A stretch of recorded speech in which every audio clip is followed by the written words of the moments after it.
No doubt by now that most of us have seen the most recent verbal sparring match between Rand Paul and Anthony Fauci that took place only a few days ago. And it was because of what was said during this and the context of the most recent episode of the Average Intelligence podcast that Cody the Unlicensed Thinker and I just did, where we talked a little bit about subjective reality and the inherent dangers of that being practiced, kind of prompted this reaction video.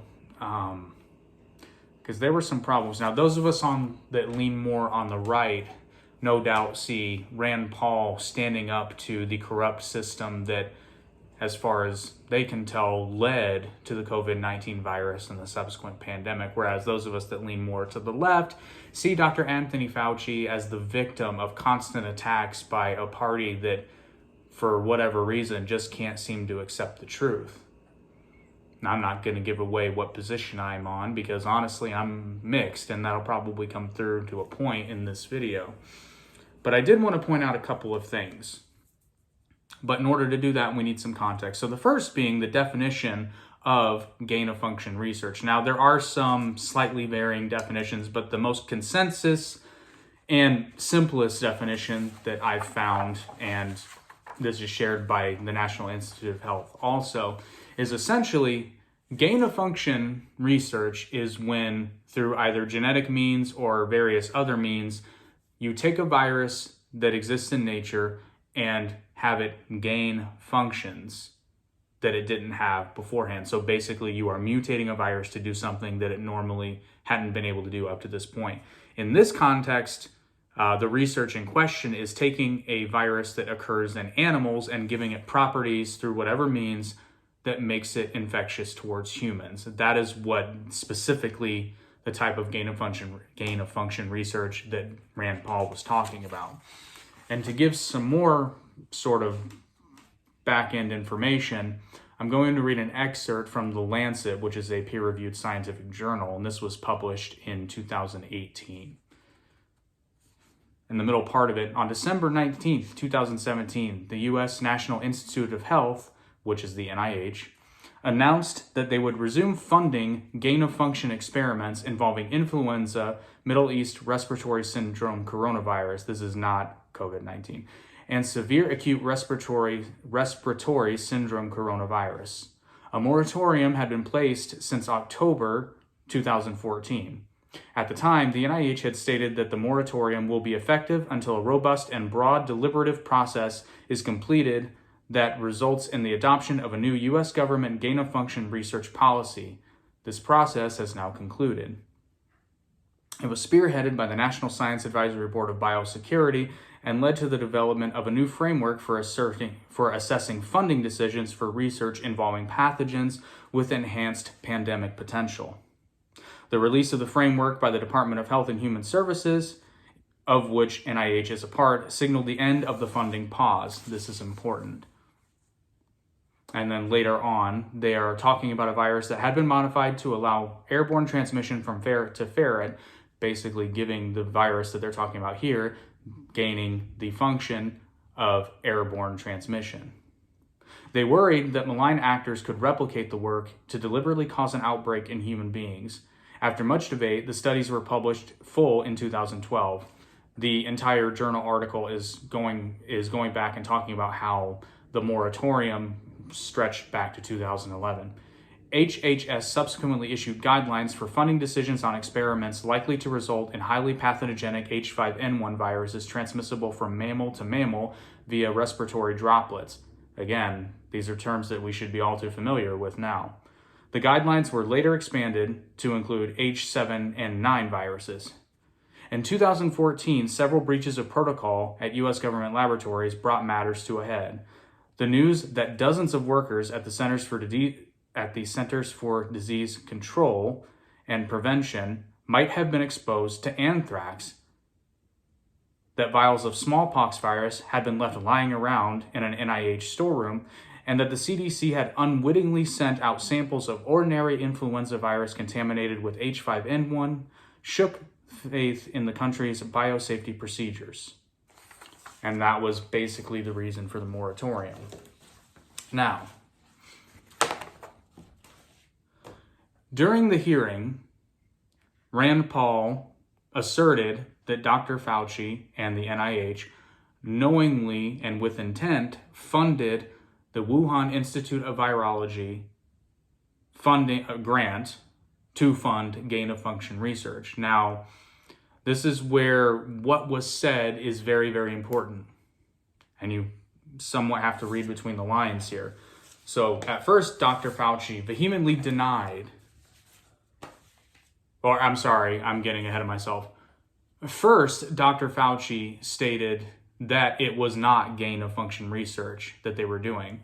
And then later, Rand Paul reasserted the definition. And then Fauci, and I'm not saying he deliberately changed his mind here, but the wording is curious at best, then changed what he said from it was not gain-of-function research to that their grant did not fund gain-of-function research.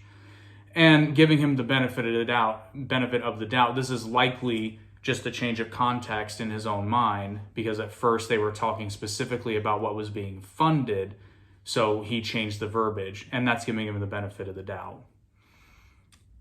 It is, however, extremely curious, being that Dr. Fauci had long been a proponent and, in fact, a champion of gain-of-function research, not specifically in Wuhan, China. And to this day, gain-of-function research is being done in the United States in places like North Carolina, and it is funded by the National Institutes of Health. It is also worth noting that the NIH has pulled funding as of April 2020 to the Wuhan Institute of Virology. It is also worth noting that according to this particular doctor's own recollections and records and messages, I believe it was Dr. Shi, but whoever was in charge of the Wuhan Institute of Virology, upon hearing about the COVID-19 virus, searched through the Institute of Virology's files to see if there was a match.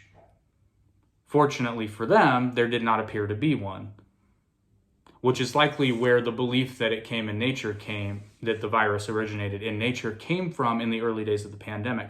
However, Rand Paul points out, and I apologize, I don't remember the doctor's name, but he cites a doctor. You can go watch the clip and find out the name.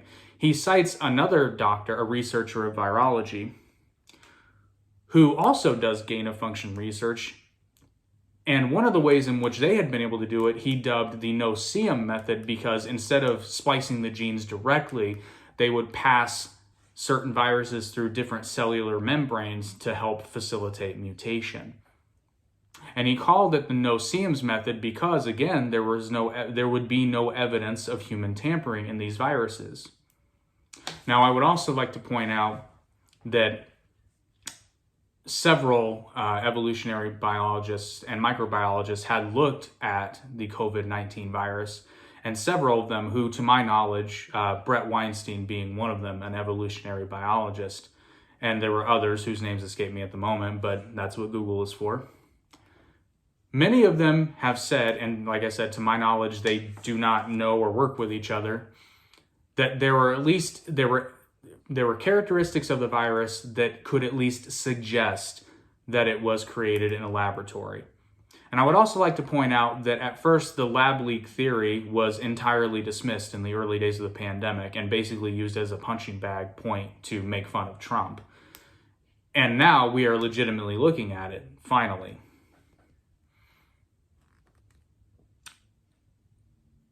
So what does all this really mean? Well, for starters, we truly don't know, and Rand Paul admitted as much. We don't know for sure whether or not COVID-19 came from the Wuhan lab, or any other lab for that matter. But we also don't know for a fact that it happened in nature, a fact of which they were very certain of in the early days of the pandemic. If you recall, there were tons of stories about, oh yeah, this thing came from the wet markets in China, and they should really shut those down because it's a breeding ground for these crazy, crazy viruses.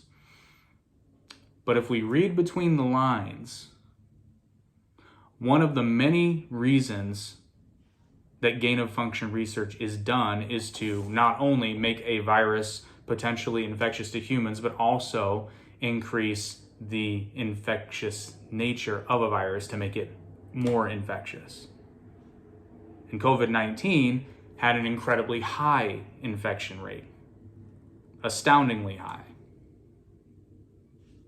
It was also the first outbreaks were located in Wuhan, China, where there just so happens to be a virology lab that, according to what I had read, has done gain-of-function research.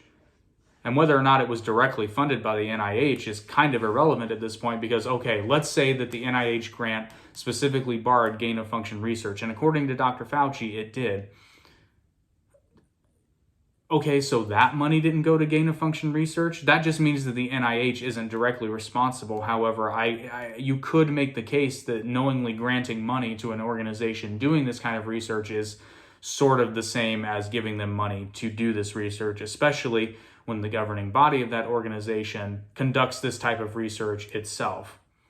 But I'm going to give Dr. Fauci the benefit of the doubt here, and I'm going to believe him, at least for the time being, that the NIH did not authorize the use of that grant money for gain-of-function research. That still doesn't disprove that this virus came from the Wuhan Institute of Virology. But in a more nefarious nature, Dr. Fauci may have, or I shouldn't say Dr. Fauci, the NIH funneling the money through a third party, which is how this grant was distributed. It wasn't distributed directly from the NIH to the Wuhan Institute of Virology. There was a third party involved. It might have been a way to secretly conduct gain-of-function research because they were not doing it in the United States between 2014 and 2018. It may have been a way to covertly be conducting this research in order to continue the findings. And Dr. Fauci had been quoted saying as such, and I'm paraphrasing, this is not a direct quote, Dr. Fauci had been quoted as saying that a global pandemic would be worth the risk to do this type of research to understand these sorts of viruses. And that's very, very telling. Again, not saying he did it. It's interesting because Fauci, during this whole ordeal, has had a habit of his story changing, whether masks are useful or not, whether it be clarifying statements that he had made, i.e. during that very exchange, whether or not the NIH was funding gain-of-function research or whether or not what they were doing was in fact gain-of-function research under the NIH's guidelines, which has been likened to the Bill Clinton impeachments. It depends on what your definition of the word is argument. And I'd like to point out Clinton was not convicted during that particular trial.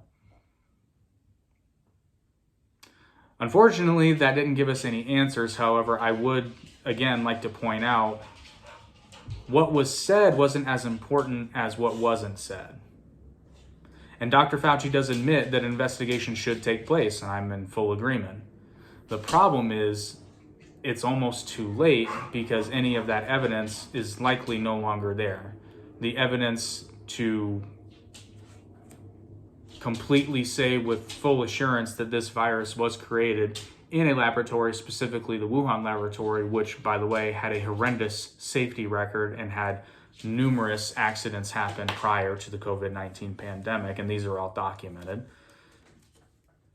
Surely that information is likely gone, and it is also documented that the Chinese government was not forthcoming with the information early on, likely in an event to control it themselves.